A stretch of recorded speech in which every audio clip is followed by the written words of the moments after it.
Dean, you write absolutely brilliantly in your memoir about each of your psych admissions. And it's almost like you're a different person each time you go. Yes.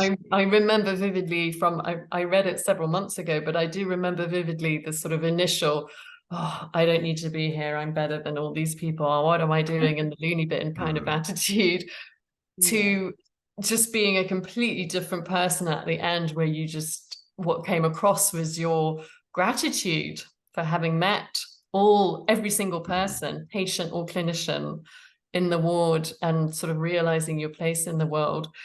You mentioned that you had been, through taking a sick leave from work, you had started isolating yourself and escaping into the bush. One of the questions that has come through is, what do you think would have happened if you'd continued working instead? Would that have been better or worse? If I'd have kept working, nothing would have changed. I would not have been able to actually tackle the core issues that I was having around the trauma that I was going through. And I think eventually, I think things would have come to a head with Mary and I. Our marriage would have completely ruptured. I may have ended up living down in the back paddock. In all seriousness, I may have just had a complete breakdown without any clinical support whatsoever. Going on leave was important because I needed to address the core issue of my trauma.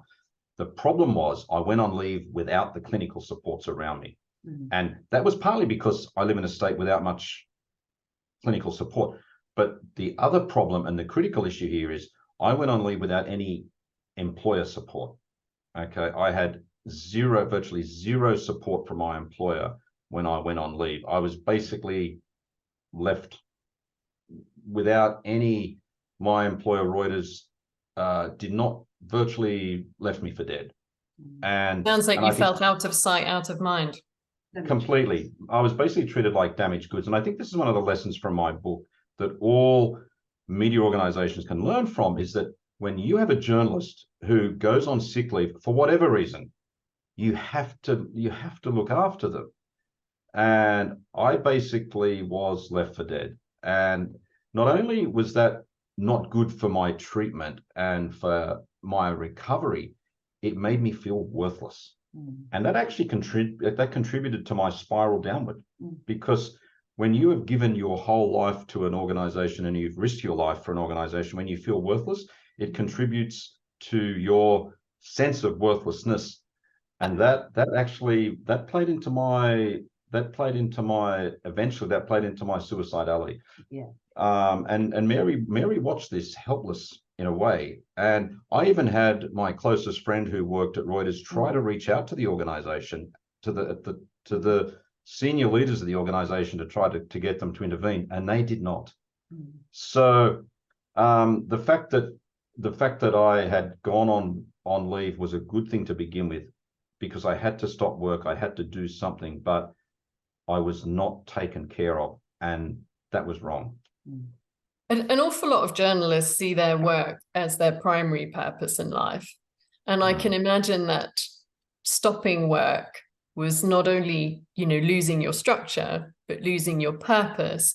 Yep. And then I hear a lot of journalists who've had to quit either through trauma or through being persecuted and having to relocate, losing their sense of self in a very big way, because they've lost their purpose in life and their driving force, which has been their journalism, which for most people is a vocation, a really deep vocation. What I find, so I cannot, you've just verbalized incredibly eloquently there, Dean, what happened to you mentally and the process of the trauma taking over, making you feel worthless as a result of your employer not reaching out, not checking in on you. You've just expressed that really eloquently there now, but at the time, were you aware of what was going on inside of this kind of,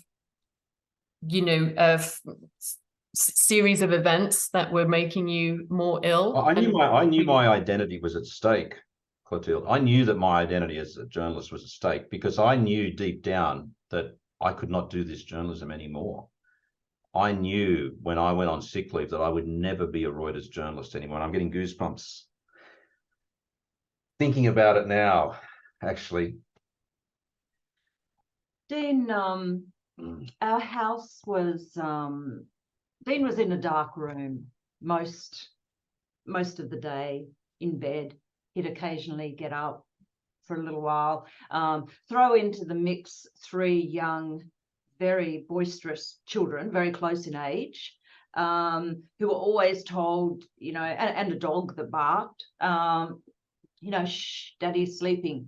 And they were sort of thinking, well, Daddy's always sleeping. Yep. It was just, when I look back on it, I think, gosh, how did we get through it? But I know that around that time, the risk of suicide was very, very strong, because Dean couldn't see a way out.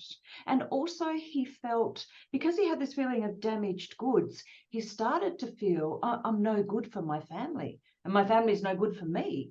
And they're better off without me, which is what suicide does. Yes. And that is so dangerous and very dangerous. And the isolation. And that is when I called Dean's closest friend and said, look, you need to come down here because we need to work out what to do. And if it hadn't have been for Ward 17, I don't know where we'd be. I know that we would have got through because we're those sort of people, you know, we're determined. But I don't know where that emotion came from, but it was just, it was just about, you know, we're talking about what it means to be a journalist, right? And I just felt that emotion because I was thinking back to what it was like in 2016, what it was like for me when I knew I would never be a Reuters journalist again. Yeah. Because I knew I could not do that job again because of my PTSD. And that's how much it meant to me to not be able to do the job I had done so successfully for so long with such wonderful people around the world. And when you know that job is no longer going to be available to you because of the trauma that you've suffered, it really takes a chunk out of you. And then when you just are not quite sure how you're going to get out of that hole, you end up in a very dark place. And that I think that speaks to the identity of a journalist. Yeah. You live journalism so fully. It is not a job because you go away into that environment most of the time and you are reporting and you're living together with each other, you know, a group of journalists 24 hours a day. Sometimes you are closer to them than your own family. So to lose all that, you're not just losing your job, you're losing your identity, your friends, your life, your future, your life. But it's hard to explain that to people. But I think I don't want people watching this to think that you can never be a journalist again, because as I say in the book, I later discovered years later that I could still be a journalist, just in a different way. Right. So doing podcasts, doing longer form journalism, writing a book, or writing opinion pieces. I just couldn't do news agency journalism again. When I became the head of mental health at Reuters, I was actually asked if I wanted to go back to Baghdad, and I said I could not do that. I could not. The stress would kill me. But my message for people out there who are journalists who are struggling with PTSD or other forms of trauma is, you can still do journalism, and I think if you get on top of your trauma early enough, you can still do the journalism you have been doing for years. You just got to get that treatment early enough. Don't leave it like I did and deal with it too late. That was my problem.